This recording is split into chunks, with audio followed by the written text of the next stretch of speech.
Hello, my friend. Today I will tell you another long-forgotten legend. Close your eyes and let the magic transport you to Middle-earth. Our journey begins. In the far eastern hush of Middle-earth, where the lands turned gray and the mountains rose like broken spears from a sleeping earth, the wind no longer sang. It whispered, dry and secretive, threading its way through the crumbled bones of Barad-dûr, over the hollow plains of Gorgoroth, and up the lonely watchfires of the evil Duath. These were the mountains that once walled in the realm of dread, Mordor. Now, silence reigned. The eye was extinguished. The towers had fallen. And yet, deep within the blackened valleys, something ancient began to stir. Far from the towers of Gondor, beyond the last posts of wary rangers who dared watch the Shadowlands, a cold light flickered. Faint at first, no brighter than the breath of a dying ember, it caught the edge of the night like a lantern glimpsed through thick fog. Upon a distant peak, a crag once crowned with orcish iron and watchfire, something had kindled. Not red as the war fires of old, nor golden like the beacons of the west, but green, pale and strange. It shimmered like fire seen through water. It was the first of the beacons of Mordor.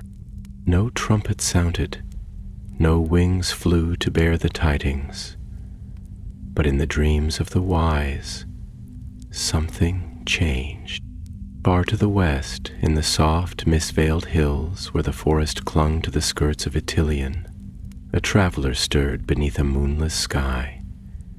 He was cloaked in rough gray, as though he carried with him the fog of forgotten things. His name was long lost, even to most of the wise, but once he had been counted among them. A Maya, cloaked in mortal form, wandering still in the aftermath of the war that had shattered the old world. Some called him Olorion's kin, others whispered he was one of the blue who had vanished in the east. But he bore no staff, no ring, no company. Only silence followed his path. He woke not with panic, but with certainty. The dream had come again, a flame upon a peak, green and restless, with a voice that did not speak in words, but in yearning, a call that knew his name not as it was, but as it might have been. And so he rose. His feet carried him over ruined paths and the bones of broken roads, past trees that had not yet forgotten the screams of fire, and into the wild edges of Mordor, where no bird flew and no stream sang. It was here, in the parched borderland called Lithlad, that he first met her. She was small, no more than 12 winters, and her hair was ashen like the dust that drifted from the dead mountains. Her eyes were green, strangely so, not like the spring grass of the Shire, nor the deep forests of Lothlorien, but something older, wilder. She was alone, barefoot, with a bundle of roots slung over one shoulder and a stone dagger at her hip. He did not speak, nor did she. Instead, she stepped from the rocks as though she had been waiting, and pointed. "To the fire," she said, "it's calling again." Her voice was quiet, but there was no doubt in it. She spoke as one who did not guess. The Maya turned his face to the mountains. The beacon still burned faintly on the distant heights, flickering between the teeth of crags like a secret heartbeat. He looked back to the girl. "What is your name, child?" She hesitated, then shrugged. "I have none," she said. "Not any more, but they used to call me Sula." That name meant wind in the tongue of the Haradrim. Fitting, he thought, for one born of the ashes who still moved like breath through a dying land. She studied him with narrow eyes. "You were in my dreams," she said, "before the green fire. I saw you walking where no stars shine." His brow furrowed gently. "Then perhaps we are both being summoned." Sula nodded. "There are others. They whisper in the stone. They say the fire is not evil." The Maya's gaze drifted again to the beacon. He could feel it now, a pulse faint but steady, like something buried yet restless. It was not Sauron's fire. That had been hot and greedy, a hunger that devoured all it touched. This was different. Cold, curious, watching Aetius. He felt the weight of ages in it. "What do they say, the ones who whisper?" he asked. Sula stepped closer, her bare feet stirring the dust. "They say it remembers," she said, "and it wants to be seen." The Maya's thoughts turned inward. He remembered the old lore of spirits too weak to shape bodies, of thoughts that clung to stone and fire after death. Mordor had drunk deeply of sorrow and flame. Was it so strange that something should linger? And yet this did not feel like a remnant of malice. It felt like a question. Together, they began their ascent. The slopes of the Ethel Duoth were not like other mountains. They did not rise to greet the sky with beauty or majesty. They clawed at it, jagged and cruel, as if the very earth resented the heavens. Every path was treacherous. Loose stone shifted beneath their feet, and the wind carried with it whispers that sounded too much like voices. Still they climbed. By nightfall they reached a ridge from which the beacon could be seen clearly. It burned atop a black spire, an old watchtower, once used by the orcs to send signals between the eastern garrisons. The tower should have been cold, broken, forgotten, and yet the green flame danced atop it, undying and untouched by wind. Sula stood still, her face pale in the eerie light. "It sings," she whispered. "Can you hear it?" The Maya listened. It was not a song in any tongue he knew. It was deeper, more primal, something like the hum of a stone under strain, or the whisper of a tree in mourning. It pulsed with memory. Then, without warning, the beacon flared. The green flame rose like a fountain, reaching into the night with sudden brilliance. The mountain shook beneath their feet, and for a moment the clouds above parted, revealing stars that had not been seen in Mordor for an age. And from the tower a sound came. A long, low note, like the call of a horn made of glass and sorrow. The girl knelt. The Maya did not move. But his heart stirred, and something within him woke that had been long asleep. The beacons of Mordor had been lit. But by whose hand? And to what end? The wind carried no answer, only the fire burned steady and strange. The air grew thinner as they climbed, not merely because of the elevation, but as if the mountain itself were withholding its breath, reluctant to welcome those who would trespass upon its silence. The rocks were jagged and sharp, blackened remnants of a bygone fury, like the shattered teeth of some great and long-dead beast. Each stone was etched with soot and time, and the wind that curled through the ridges carried not the crispness of high air, but a dry, brittle scent, like burnt parchment or bones crumbling into dust. It was the smell of forgotten war, and it clung to the folds of their cloaks, a grim perfume from the age of shadow. The gray wanderer moved with deliberate slowness, not out of frailty, for his steps were sure, but as though he wished to disturb as little as possible, each footfall placed with a reverence that seemed more fitting for hallowed ground than this ruinous sprawl. His thoughts were not idle as he walked. Within the labyrinth of his mind, a quiet unrest unfolded, much like the dust stirred from the forgotten crevices of old memory. He recalled the silence of Aman's shores, the quiet lapping of immortal seas, the voices of those who spoke not with words, but with understanding older than sound. And now, that same silence, the heavy, watching kind, clung here in the bones of Mordor.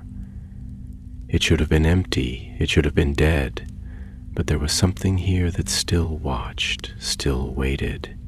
And that something stirred a memory in him, dim and indistinct, like a forgotten song heard once more on the edge of sleep.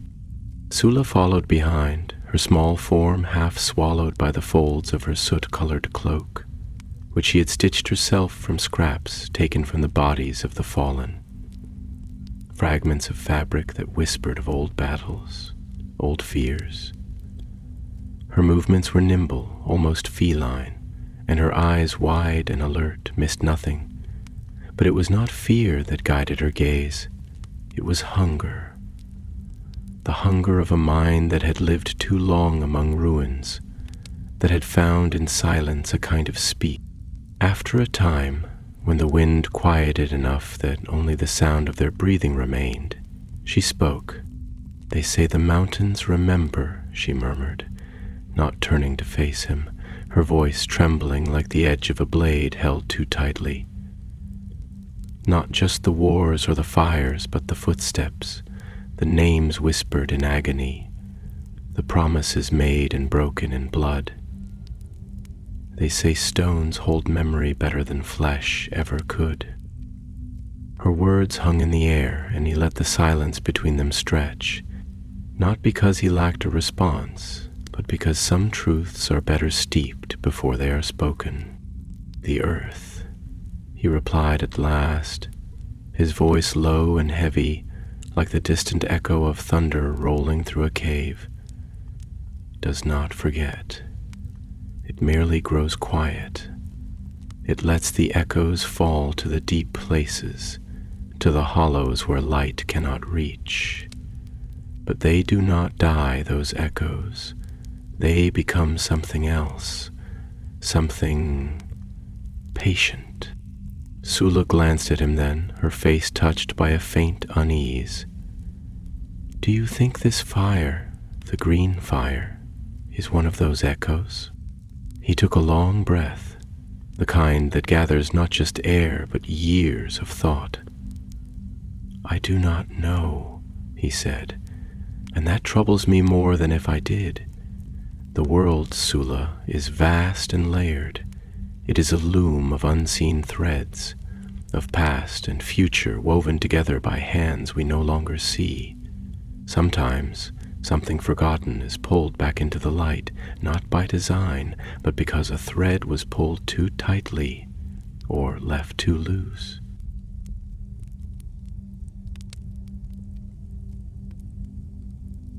Sula.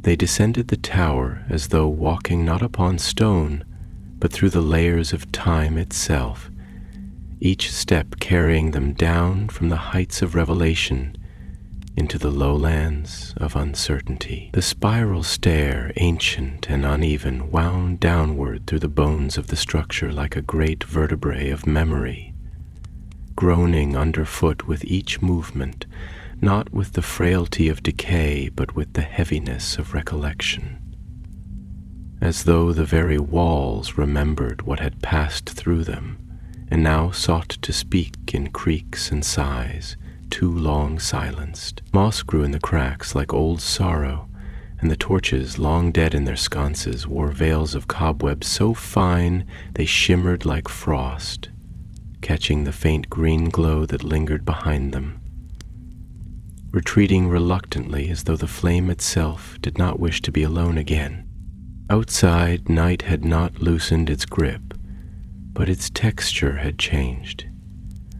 The sky, once a flat void of ash-smudged starlight, now pulsed with the barest hue of violet along the eastern edge. Not yet dawn, but the promise of it, like the breath before a word. The land below still bore the scars of its long torment, deep fissures where the ground had opened in grief, trees twisted into skeletal parodies of themselves, and rivers that had forgotten how to sing. But there was a quietness now that felt different, not the silence of absence, but the hush of waiting, as though the world had drawn in a breath and was listening for what would come next. Sula paused as they reached the outer threshold, her hand resting on the cold frame of the arch, her eyes lingering on the path that lay ahead. It wound down the mountain not in straight lines, but in soft curves, as if following the memory of water rather than the logic of roads. Small stones tumbled beneath her boots, and she could feel the tension in her muscles, not from fear, but from the weight of what she now carried. Not an object, not even knowledge, but a calling, subtle and vast, like a song she had only just begun to hear.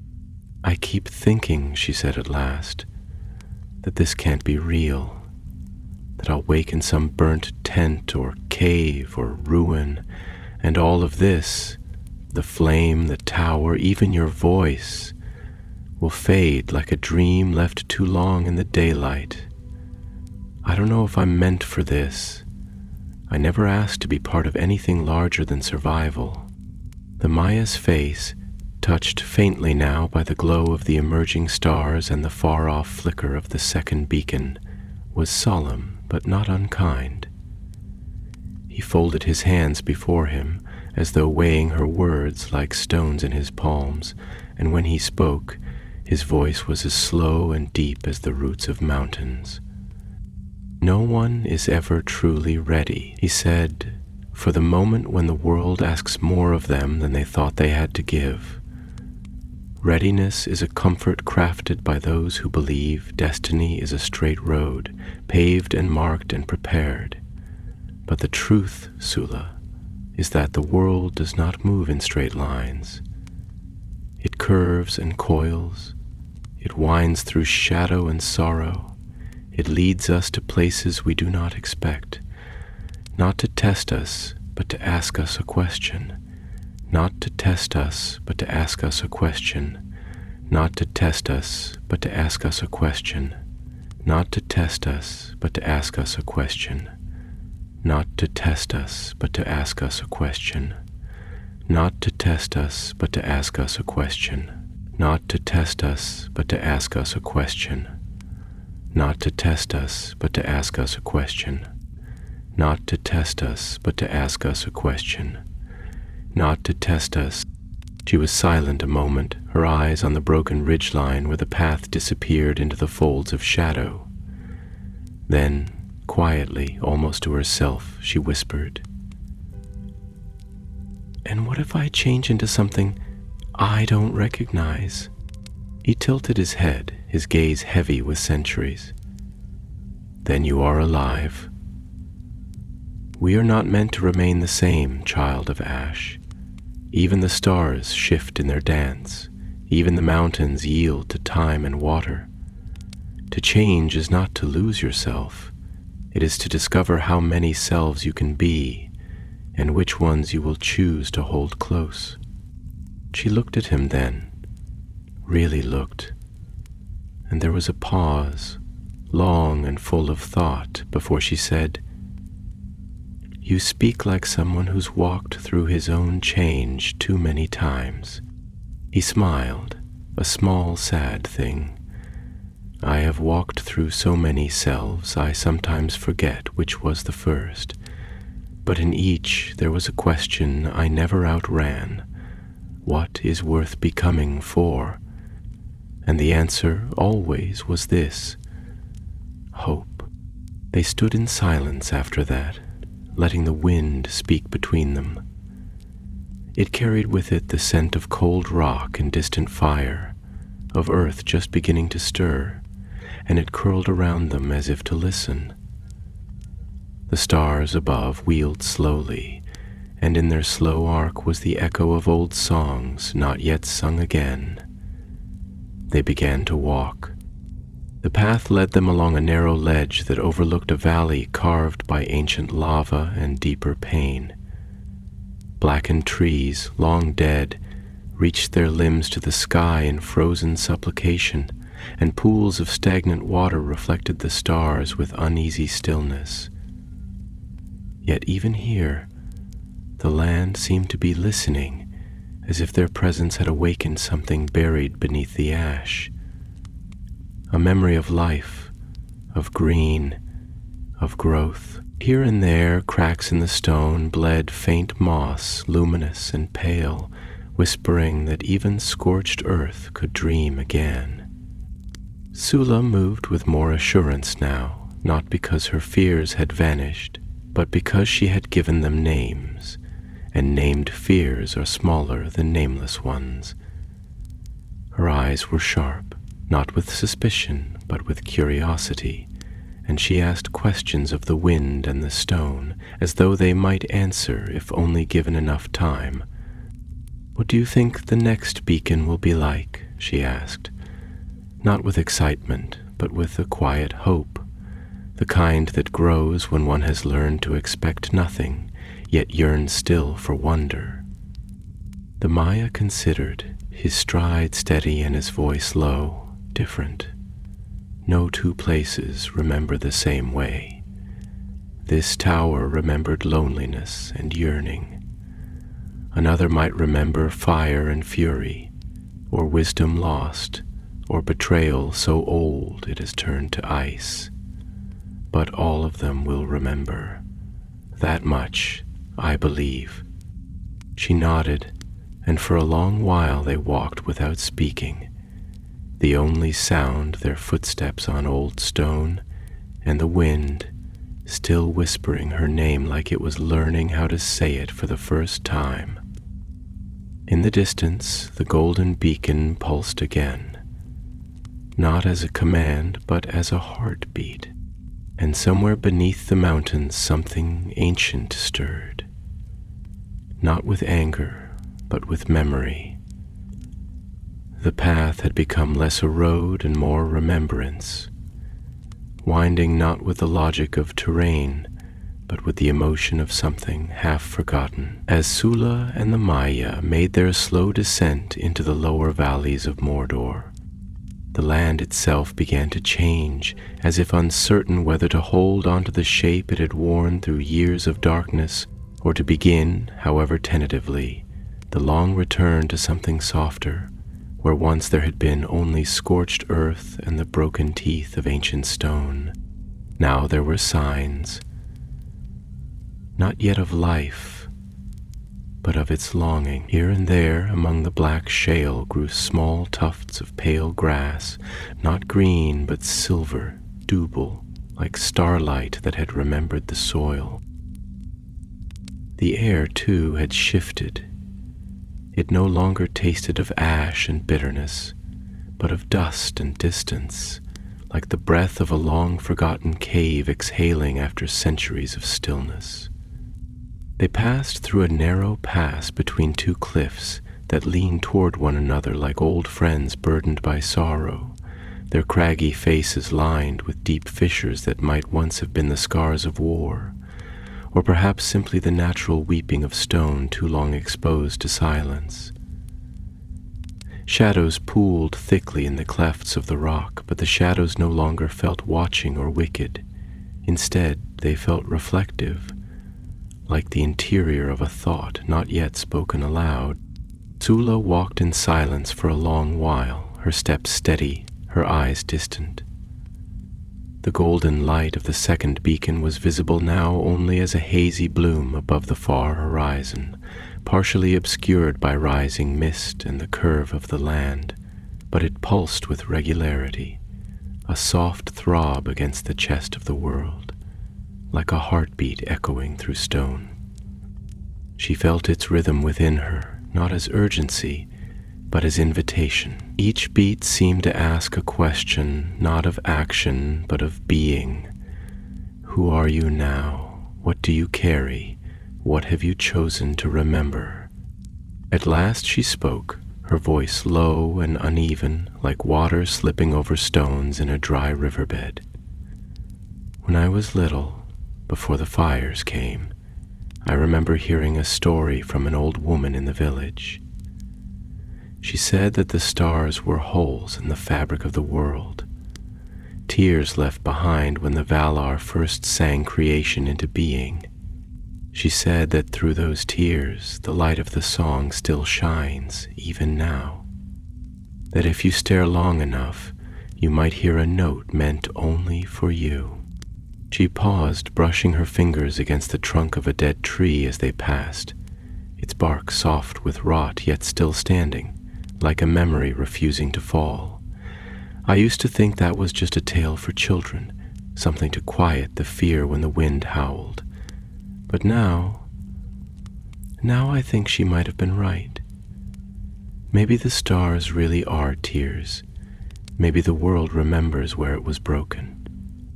The Maya's expression was unreadable for a moment, his gaze not on her but on the horizon, where the land fell away into deeper darkness, where the old watchtower of the next beacon likely stood, hidden still, but listening. When he finally spoke, his words were slow and deliberate, carved from memory and metaphor alike. There is more truth in that old woman's tale than she could have known, he said. The song of the Ainur was never a flawless thing.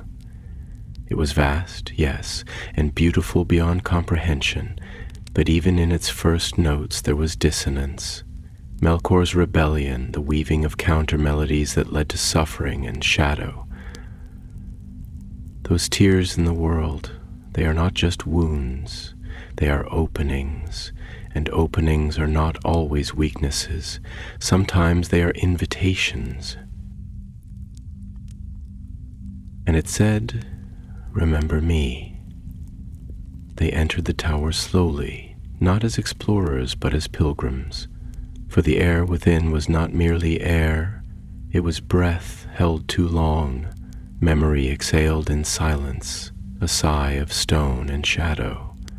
The chamber was round, vast, and impossibly high, its walls curving inward like the shell of some ancient creature turned inward upon itself, bearing the echo of ages past. Moss and time clung to the inner stone like a funeral shroud, not vibrant but gray-green, and it shimmered slightly as if reacting to their presence, as though even the lichen remembered who once walked here.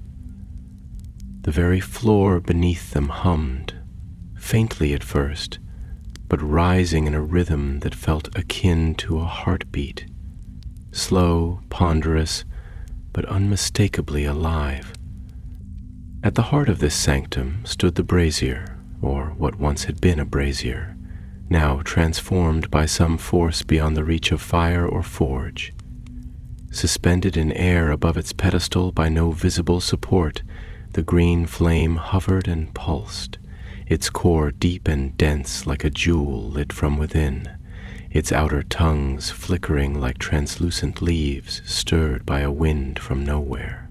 There was no heat, no smoke, only light and the sound was not a voice, not quite, but something like the memory of a voice, resonating not through the air, but directly into the space behind the ears and beneath the ribs. It was at once deeply intimate and unfathomably distant. The Maya stepped forward, his cloak dragging slightly across the dust-etched stones. He paused at the edge of the brazier's circle, feeling not resistance but reverence, a kind of invisible threshold, like the hush before a sacred name is spoken. His eyes closed for a long moment, not to shut the world out, but to listen more fully, to open the deeper senses, the old instincts that were not bound by sight or sound. When he spoke, his voice was quiet, but it carried the weight of long-forgotten prayers. "I know what you are," he murmured, though the words themselves were uncertain, exploratory. Not who, not yet, but what? "You are the echo of will, cast long and low, forgotten by your master, and now seeking your own form." Sula had drawn near, her eyes wide, her face painted in the soft green light that shimmered and changed across her skin like sunlight through leaves. She was trembling, but not from fear. It was the tremble of recognition, of something too big to name settling into the shape of her own thoughts. "It's beautiful," she whispered, her voice cracked slightly at the edges like stone under pressure. "But it's sad, lonely. It feels like it wants to be more than it is, like it doesn't know whether it should be a flame or a song or a thought." The Maya turned to her slowly. "Many things in this world are like that," he said. "Made for one purpose and abandoned, forced to redefine themselves in the emptiness that followed. Sometimes they become monsters, sometimes miracles, but most often they become questions." He stepped closer to the flame, and it flared slightly, not in menace but in greeting, as though it recognized something in him. Perhaps a memory or a kinship. "I have known power," he said, "not to the girl, but to the flame. I have walked in the courts of the wise, spoken with stars, listened to the music of the Ainur in the beginnings of time. And yet, none of that made me whole, because power cannot complete what was never understood, because understanding is not given, it is sought." Sula swallowed, stepping beside him. "Then what is this?" she asked. "Why did it call me? I am nothing.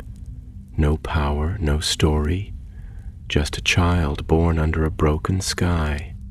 The flame flickered, and the room pulsed gently with its breath. The light dimmed slightly, then brightened again, and the sound changed, now rising into a higher pitch, not sharp but plaintive, like the first notes of a lament sung by a voice too young to bear its own sorrow. "You are not nothing," the Maya said softly, kneeling to be level with her. "You are something no tower, no flame, no warlord can ever be. You are a beginning, and beginnings are more powerful than endings." Sula looked down at her hands, dirt-smudged, calloused, trembling. "Then why do I feel like I've already ended?" Her voice was thin, vulnerable, caught between defiance and despair. "Why does it feel like the only parts of me that matter are the parts that hurt?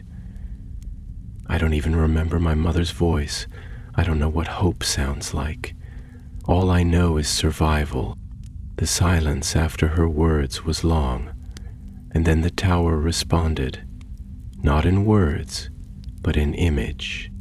The flame bent suddenly, casting shapes across the walls, moving shadows that coalesced into memories not their own. They saw an orchard, once green, now ash. They saw a child running from fire, clutching nothing but a cloth doll.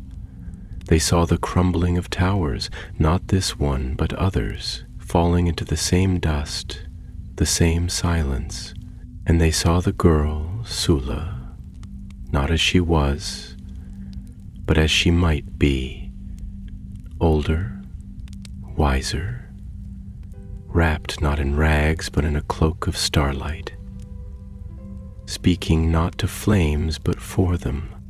The Maya watched with solemn eyes.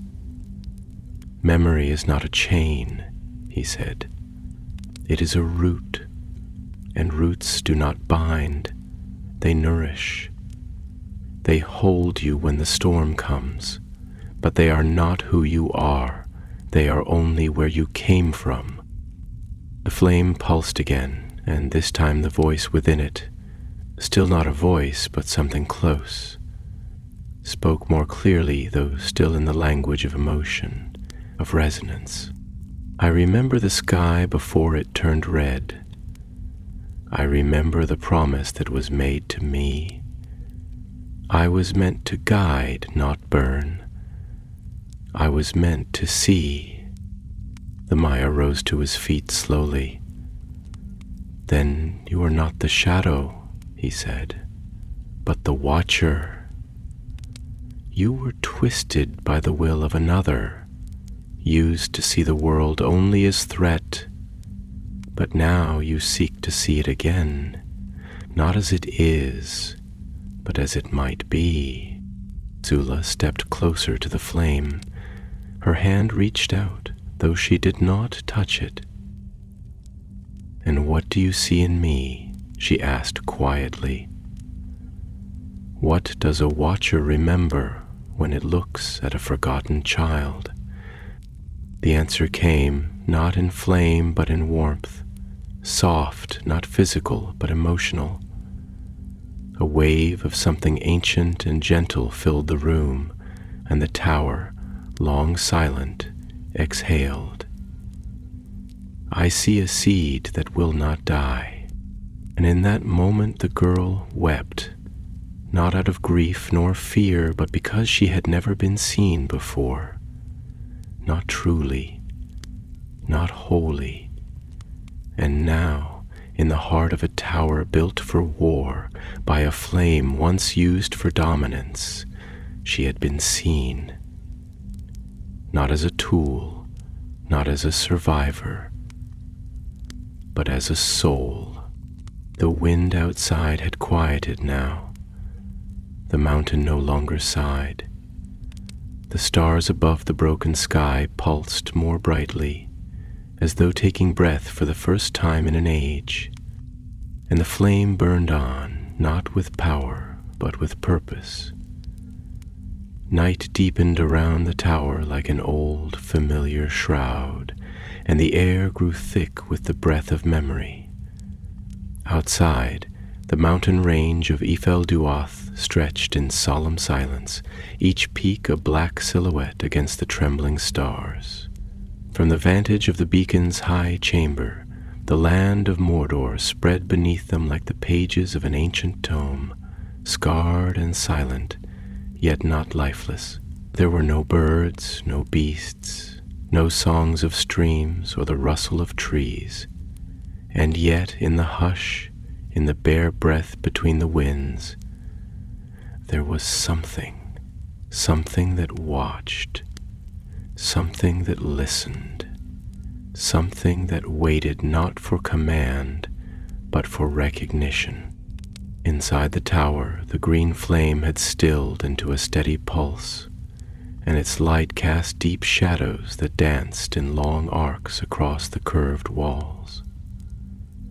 It painted the room in hues not often found in nature, moss and emerald, shadow and phosphor, and these colors settled on the skin of those within, giving their faces the strange patina of the ancient and the sacred. It was not the kind of light one saw with the eyes alone.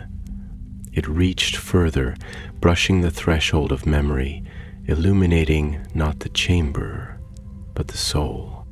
Sula sat now in the curve of the chamber, her knees drawn close to her chest, her cloak pooled around her like fallen leaves. Her eyes, wide and still, watched the flame not as one would watch a danger, but as a listener watches a bard, intent, open, hungering for truth. Her cheeks were damp, though she made no sound, and when she finally spoke, her voice was quiet, fragile as frost. "I used to believe," she said slowly, carefully, "that silence was where things went to die. That if no one remembered you, your name, your voice, your face, that you would simply dissolve, like mist after morning. That's what I feared most, I think. Not pain, not even death, but being forgotten before I'd ever really been seen. The Maya, still unnamed, still cloaked in the gray of long exile, did not speak immediately. He had moved to the far side of the chamber, where old stone met older rune, and he traced the faded sigils there with fingers that trembled not with weakness, but with awe. He had seen similar script in places now lost, in the towers of Numenor before they sank, in the libraries of Ostin Edil before Sauron's deceit took root, in the secret hallows of the West, before even the sun had first climbed the sky. His voice, when it came, was low and resonant, a sound that seemed to stir the very dust into attention. "There is a saying among the Ainur," he began, "a quiet one, whispered rather than taught. That which is forgotten by the world may still be remembered by the music. You see, the world does not sing only in the present. Its melody stretches back through time and forward into what has not yet come. Even silence, especially silence, is part of the song. It is the rest between notes, the breath before the call."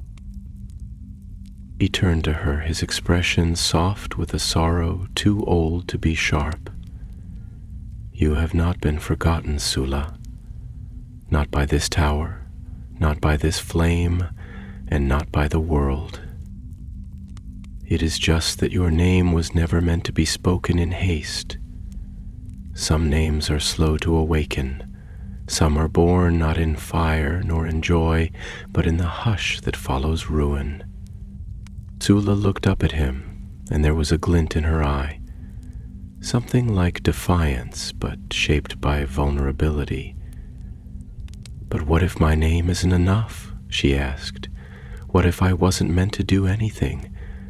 What if I'm just here?" The Maya crossed the room, his footsteps soundless despite the ancient stone.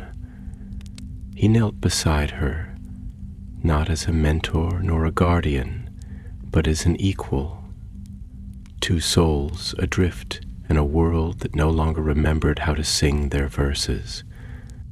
"Existence," he said slowly, "is not a debt to be paid by greatness. You are not required to be grand. You are not required to be needed. The stars do not shine because someone asks them to. They shine because it is in their nature to do so. You are here, Sula. That is enough. The rest is discovery." She looked down, then back toward the flame. Then, "Why does it feel like it wants something from me?" she asked. "Not just attention, not just presence, but something more, like it's asking me to give it a shape, a voice, like it wants me to speak for it." The Maya's gaze drifted again to the flame, and his brow furrowed. "Because you may be the only one left who can," he said. "This flame, it is not simply a beacon. It is a remnant, a vessel of will.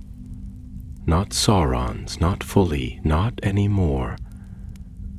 What he poured into it was direction, yes, and purpose, but what remained when he fell was potential, and potential needs a bearer. Sula rose to her feet, slowly, and walked toward the brazier. The flame flickered slightly as she approached, like a dream shifting under the weight of new thought. She stood just beyond its reach, and for a long time she was silent. And then she whispered, so faintly the words were nearly lost, "I don't know who I am, but I'm tired of being silent." The flame flared gently, and something shifted in the chamber. The light expanded, not in brightness, but in depth. New shapes danced in the corners of the room. Symbols, faces, fragments of visions half-formed. The air grew warmer, not with heat, but with presence, as though 100 slumbering thoughts had stirred at once. "I think it's listening," she said. The Maya stepped beside her, his hand hovering just near hers. "Then speak," he said, not with certainty, but with truth. "Speak not what the world demands, but what your heart dares to risk." And so she did. She spoke of the rivers she had never seen, of the forest she had dreamed but never touched. She spoke of the names she had called herself when no one else was there to name her. She spoke of her mother's eyes she could no longer remember clearly, and the lullabies that still hummed at the edge of her sleep. She spoke of hunger, not just of the body, but of the soul. The hunger to matter, to be part of something that did not use her and cast her aside. She spoke of silence, and how it could become a cage if not broken, or a womb if given time. And the flame listened, and the tower listened, and the world, just a little, listened too. The wind stirred again, faint but steady, curling through the broken heights of the tower like breath returning to a sleeping form. Outside, across the ranges of Mordor, something shifted. Another beacon flared, not green but gold. A hush, like the pause between the final note of a symphony and the first breath of awe, settled upon the tower as the golden flare bloomed on the distant horizon. It was not harsh like the war fires of the past, nor blinding in its arrival. Rather, it was gentle, soft-edged, a ripple of honeyed light unfurling slowly across the ridges of Mordor's long-forgotten peaks. The mountains, once stark and skeletal, now wore veils of amber mist, as though the dawn had begun its slow return not from the east, but from the bones of the land itself. The ruined world below, so long silent and soot-bound, seemed for a moment to shiver with recognition, as if the flame's glow had stirred within it an echo of its own story, the memory of a name buried too long beneath ash. Sula stood motionless in the mouth of the tower's highest arch, her eyes wide and unblinking as they gazed toward the horizon where that soft golden beacon now danced atop a distant pinnacle, its light wavering like a candle held in prayer. The wind pulled at her hair, lifting strands like fragile threads, and wrapped them around her face, but she did not notice. Her breath caught in her chest, not with fear, but with a sudden and immense awareness, as if, for the first time in her life, she was not merely witnessing something, but was part of it, entangled in the very fabric of what was unfolding. The Maya stood behind her, silent, his presence as steady and quiet as the deep roots of old trees. His eyes, older than the stars themselves, narrowed slightly as they studied the light, not with suspicion, but with contemplation, for he had seen many lights in his long wandering, some that promised truth but bore only illusion, and others that flickered with doubt yet carried the seeds of healing. This one was neither a challenge nor a summons. It was an answer. She responded, he said at last, his voice low, carved from thought more than sound. Somewhere, another beacon has awakened, not by command, not by force, but by resonance, as if the flame here, this green fire of longing and memory, has been heard, not feared, not snuffed. Sula turned slowly, her voice tight with something like wonder. Then it's not just this tower, not just this place.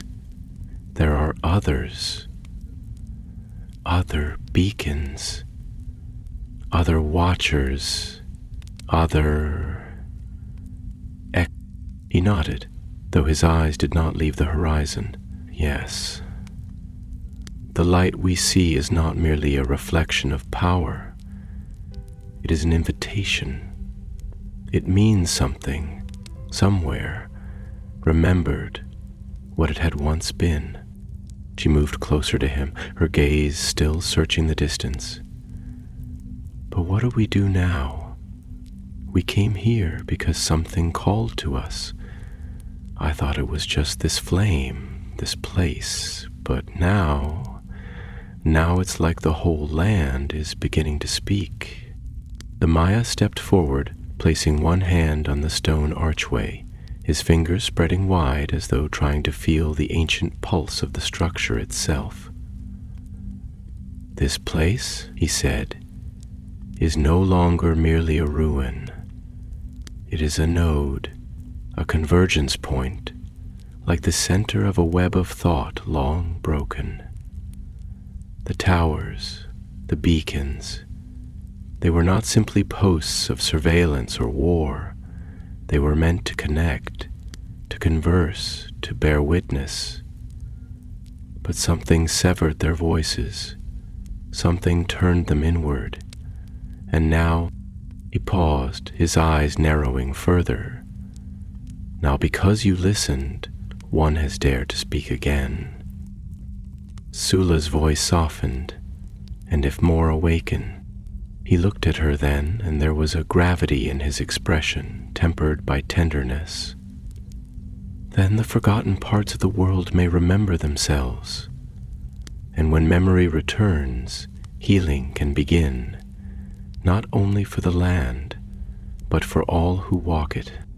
She wrapped her arms around herself, suddenly feeling the chill in the air again, not the cold of stone or altitude, but the cold of responsibility, of something vast and ancient beginning to turn its gaze toward her. "But why me?" she asked, her voice cracking under the weight of the question. "Why would they call to me? I'm not one of the wise.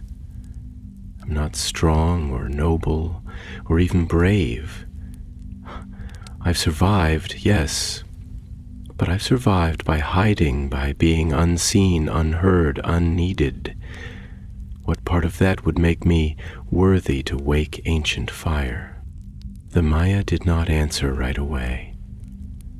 Instead, he walked slowly to her side, his cloak whispering like smoke across the floor.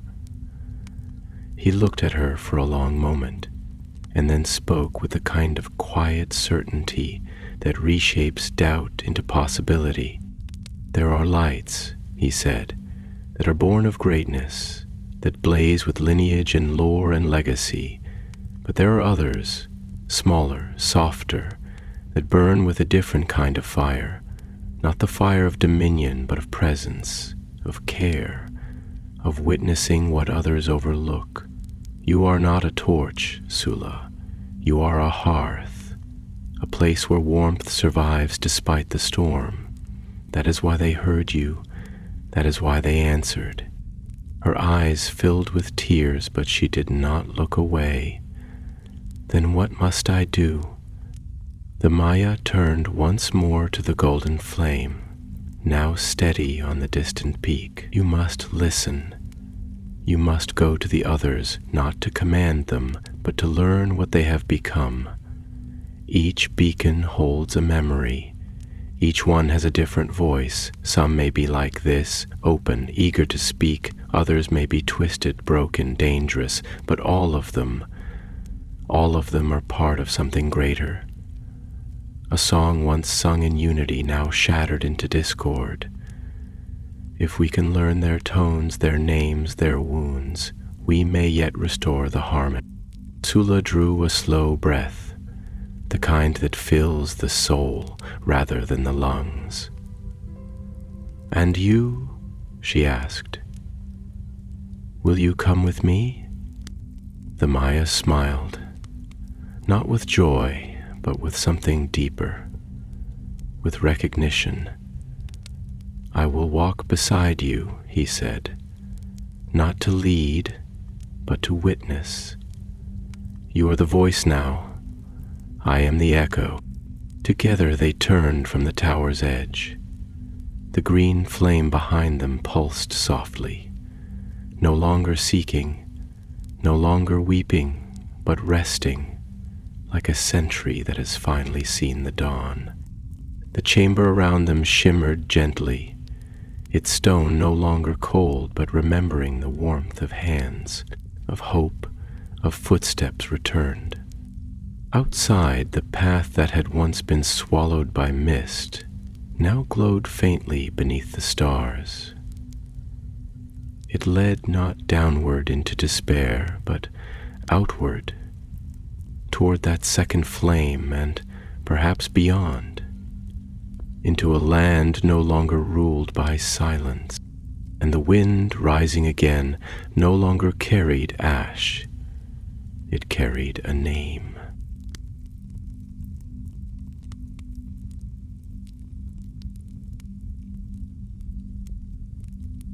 Sula furrowed her brow, and for a moment she looked like a much older soul in a small, weathered body. "I've felt it even before the fire came. The air changed.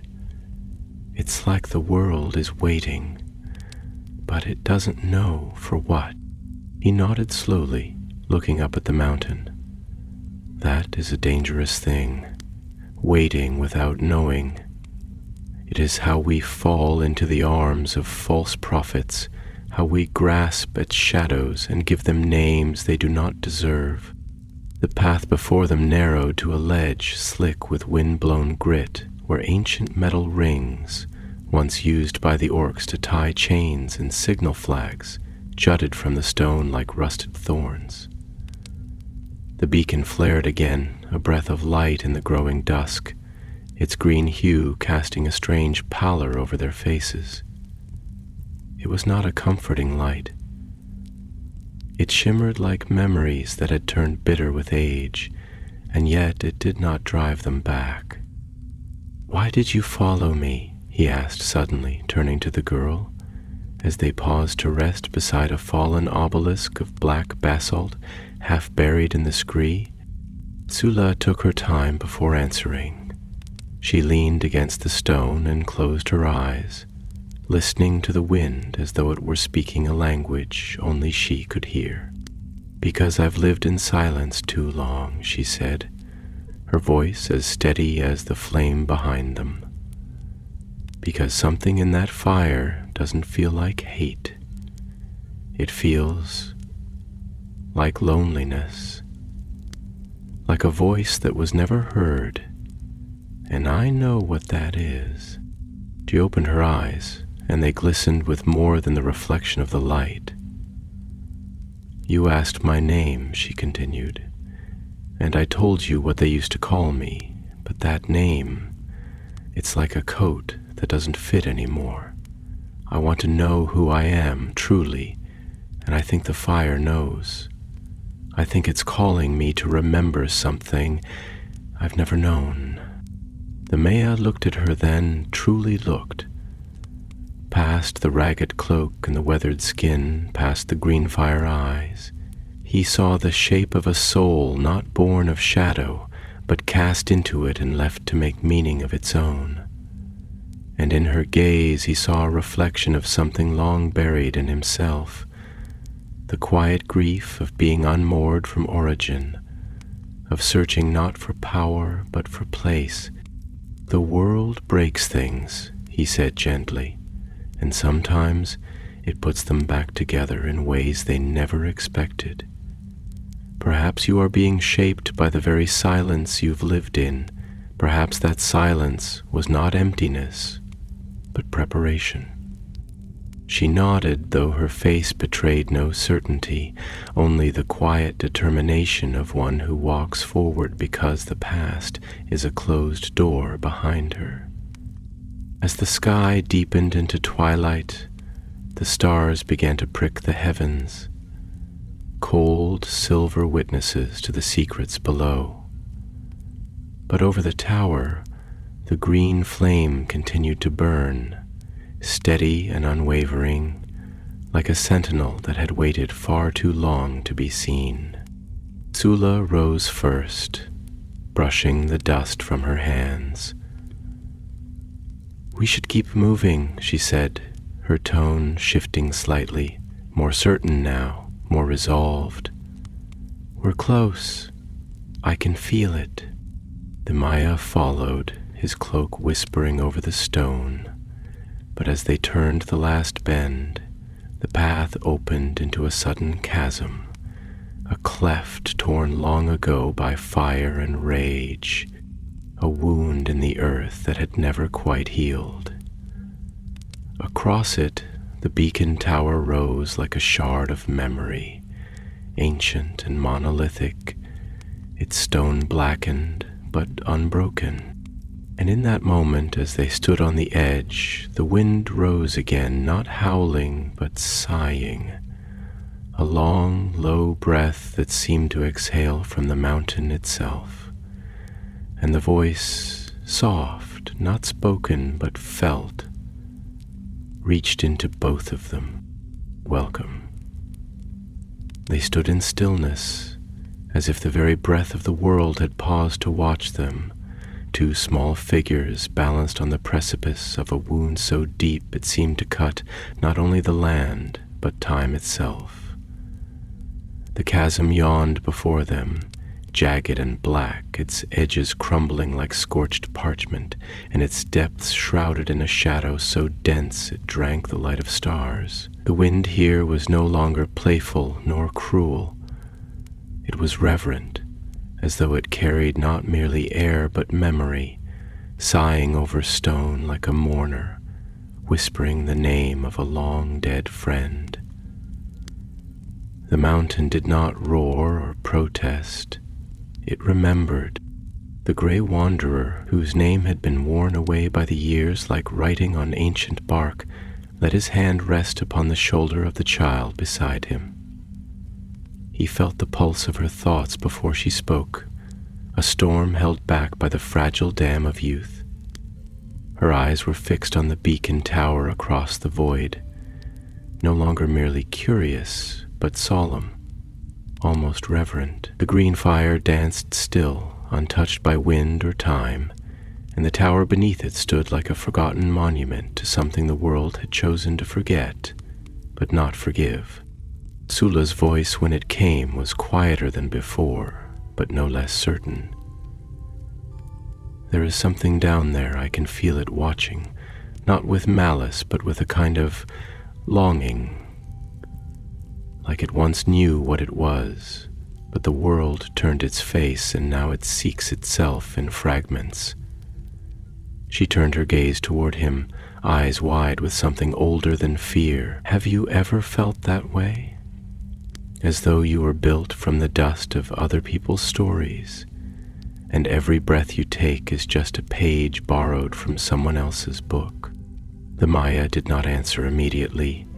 He looked down into the abyss, where tendrils of mist curled like forgotten thoughts, reaching up as if to pull the sky down into memory. He had lived through ages, walked beside kings and whispered with the stars, yet in the eyes of this child he saw the same question that had followed him from the shores of Valinor to the crumbling towers of men. What remains of us when the light is gone, and all that we were Yes, he said at last, his voice a deep murmur like rain on stone. Yes, I have felt that, more than once. I have felt the sharp ache of being misplaced in the song of the world, like a note that lingers too long after the melody has ended. There are moments, he added, his eyes drifting over the broken earth, when I wonder if even the stars remember the names we once carried, or if we are only echoes now, waiting for someone else to speak us aloud again. Sula turned back toward the chasm. Then maybe that's what the fire is doing, speaking something aloud that's been buried too long. Maybe it doesn't want to be worshipped or feared. Maybe it just wants to be heard. The Maya felt a tremor move through him, not of fear, but of something deeper, like the memory of music long silenced now rising faintly once more. What is buried, he said slowly, often reshapes itself in the dark. We must be careful. Not every voice that cries out in loneliness seeks communion. Some seek dominion. Some cry only to be obeyed. But we won't know which it is until we listen. There was no bridge across the chasm, no road or rope or relic of passage. The earth had torn too violently, and time had not mended it.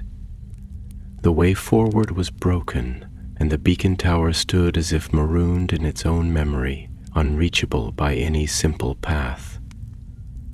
Yet as the wind stirred again, something shifted in the dark. A faint glow, dimmer even than starlight, began to flicker along the walls of the chasm, forming not shapes but suggestions, as if the void itself was remembering the structure that once spanned it. "It's calling the bridge," Sula whispered, stepping closer to the edge. Or not a bridge. Something else. Something that was once alive. Something that carried meaning between two halves of the same soul. And indeed, as they watched, the air above the chasm thickened, not with stone or wood, but with light, not the hard golden light of fire, but a softer green, almost silver, like the memory of a leaf before it falls. The mist parted, and the shimmer of ancient architecture formed. Not physical, not illusion, but something in between, a path of remembrance. "It does not build with stone," the Maya murmured. "It builds with longing." They stepped forward slowly, cautiously, their feet brushing the spectral surface of the memory bridge. It held, though it did not feel solid. It felt like walking across a song. With every step, the air grew colder, not with death, but with age, as though they were passing through time as much as space. Around them, the wind whispered snatches of old words in forgotten tongues, and every word felt like a question. When they reached the far side, they stood at the base of the tower. It was taller than it had seemed, rising like a great root twisted from the bones of the mountain. Its stones were smooth, dark as obsidian, but veined with something green, faintly luminous, like the veins in a living leaf. The doorway yawned before them, arched, rune-etched, its lintel cracked but standing. Sula touched the stone. "It's warm," she said, her voice trembling. "It feels like it remembers holding hands." The Maya placed his palm beside hers. This tower was not always a tool of war. Not all things built in Mordor were built for cruelty. Even here, there were once places made for thought, for watching, not as spies, but as seers. Before the darkness claimed the land, there were minds that wondered if it could be healed. The wind swirled into the tower's entrance, carrying dust and motes of light. like memories returning home. Inside it was quiet, not dead, not still, but quiet, as if the very stones were holding their breath, waiting for the question to be asked aloud. And at the heart of the tower, the green flame burned on a great brazier of black iron, suspended not by chains, but by gravity defied. It hung there like a thought held between words, pulsing softly, and as they stepped closer, it began to change, not in color or size, but in sound. It began to speak, not in words, but in rhythm, in music, in memory. It was the voice of the land.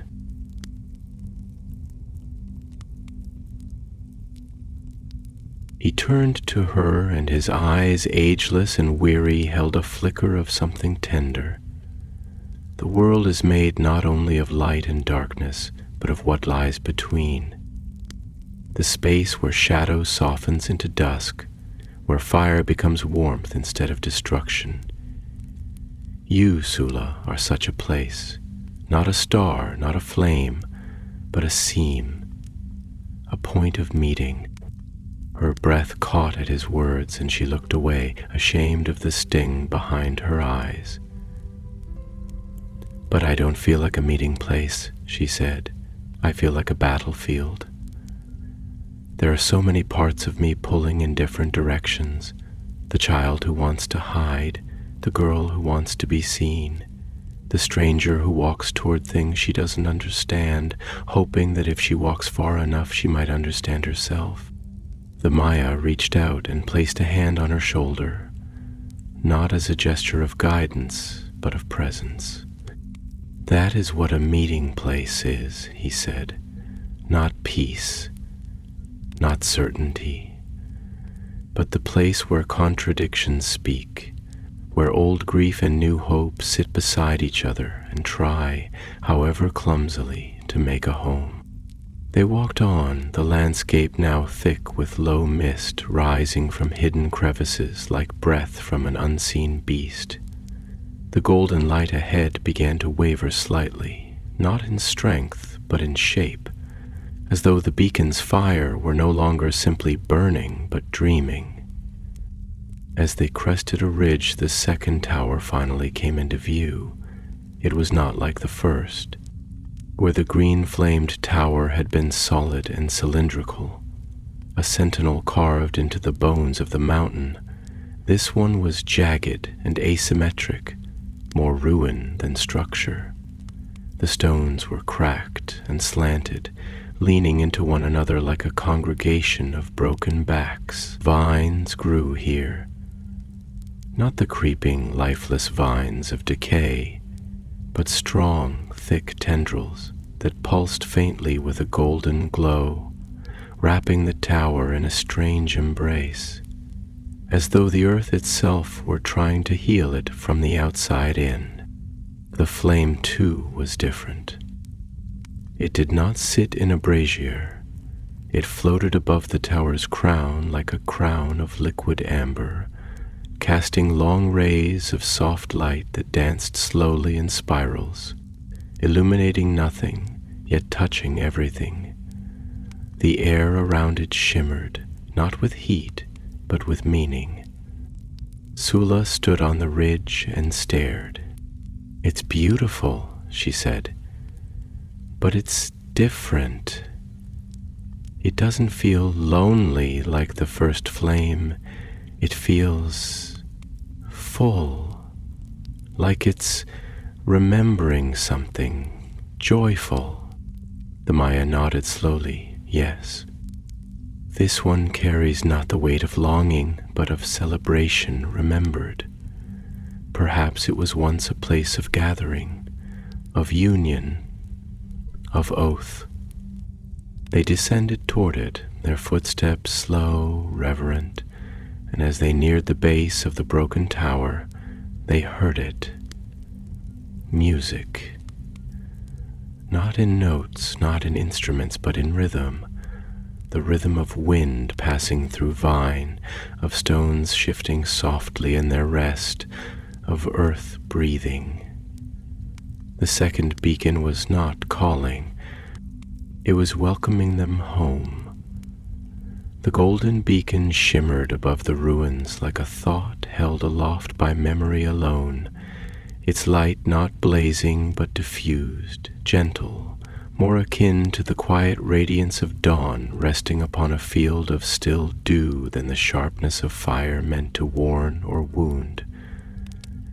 It did not command the land around it with the arrogance of flame, but offered instead a steady invitation, as if saying, "Come," not because you must, but because you are remembered.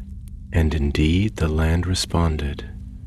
The broken stone of the tower, once surely carved for dominion or watch, was now cradled in the embrace of vines that bloomed not with flowers, but with luminescent seed pods.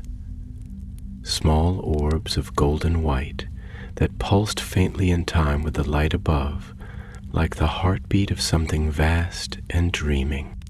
As they approached the base of the tower, Sula slowed, her hand brushing the arching spine of one of the vines.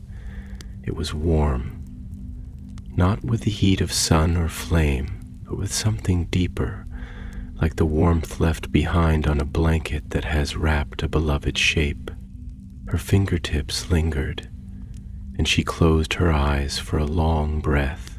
In that moment, the air around her seemed to deepen, not in silence, but in presence, as though the space itself had widened to include not just her body, but her thoughts, her questions, her fears, and her fleeting, fragile hopes. "This place," she whispered, barely audible, "it feels like a memory someone planted so it wouldn't die." The Maya, standing a few paces behind her, regarded the structure with quiet reverence. He did not speak immediately, for some silences deserve space to breathe before being bridged by words. When he did speak, his voice was low, layered, a thing unhurried and shaped more by thought than sound. "There is a kind of magic older than incantation," he said. "Older even than the shaping of the world. It is the magic of witness, of gathering, of being seen not as a function nor a force, but as a whole. This place once bore witness, not to war, not to sorrow, but to the moment before such things, the moment of union, of peace held with open hands. It remembers not what it defended, but what it cherished." Sula turned to look at him, her eyes soft but shadowed, her voice tender with uncertainty. "But how does a place like this survive here, in Mordor? This land wasn't built for memory, it was forged to erase, to burn, to dominate." He stepped closer, the wind stirring his cloak and hair like the fingers of an old friend reaching from unseen heights. His eyes, reflecting the pulsing gold of the beacon, held the tired grace of one who had walked too many roads of loss.